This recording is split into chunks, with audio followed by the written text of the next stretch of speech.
The city of Orionis slept. A blanket of darkness covered its twisting streets and towering spires. But this was not the comforting darkness that precedes the dawn. This darkness held its breath. It watched. A cold wind snaked through the city. It carried the scent of salt and something ancient, something primal. The air hummed with an unseen energy, a low vibration that resonated deep within the earth. The moon, a sliver of silver in the inky sky, cast long, distorted shadows that danced and writhed like living things. Even the stars seemed to hold their breath, their light wavering and uncertain in the oppressive darkness. Old Silas, the night watchman, felt the change. He always felt it. It was in the way the shadows moved, in the sudden chill that pierced even the warmest nights. Something was different, something was wrong. He gripped his lantern tighter, its flickering flame a meager defense against the encroaching darkness. His heart pounded against his ribs, a frantic drumbeat in the silence. He had lived in Orionis all his life, but tonight the city felt alien, hostile.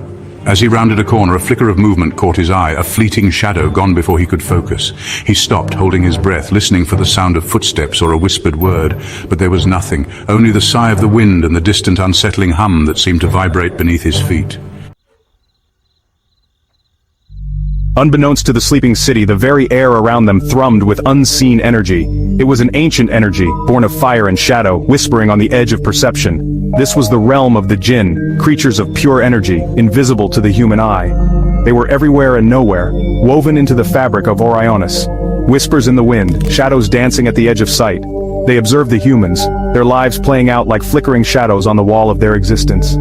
Some Jinn were content to simply observe, to experience the world through human eyes. Others, however, craved more. They longed to interact, to influence, to taste the raw emotions that fueled the human world. Section 4. The Veil Lifts. The government of Orionis, for years oblivious to the presence that permeated their city, stumbled upon the truth. A chance encounter, a glimpse through a shattered mirror, a whispered word overheard in the dead of night. The revelation sent ripples of fear and fascination through the corridors of power. They began to research, to experiment, to seek a way to control this unseen force. They saw the Jinn as a source of power, a weapon to be wielded. But the Jinn were not so easily controlled. Their very nature defied confinement, their power as elusive as smoke. The more the government tried to bind them, the more unpredictable and dangerous they became. Section 5. Ancient Knowledge, Young Heart. Elias, a boy on the cusp of manhood, stumbled upon a forgotten volume in the dusty attic of his grandfather's home. Bound in aged leather, its pages filled with arcane symbols and faded script, the book spoke of the Jinn. It told of their true nature, not as malevolent spirits, but as creatures of immense power and ancient wisdom. It spoke of a time when humans and Jinn lived in harmony, their destinies intertwined. Elias devoured the book, his mind alight with wonder and a growing sense of urgency. He realized that the government's attempts to control the Jinn were not only foolish, but dangerous. He had to find a way to reach them, to bridge the chasm of misunderstanding before it was too late. Section 6. The City Unraveling. As the government's efforts to control the Jinn intensified, the city began to unravel. Unexplained phenomena became commonplace.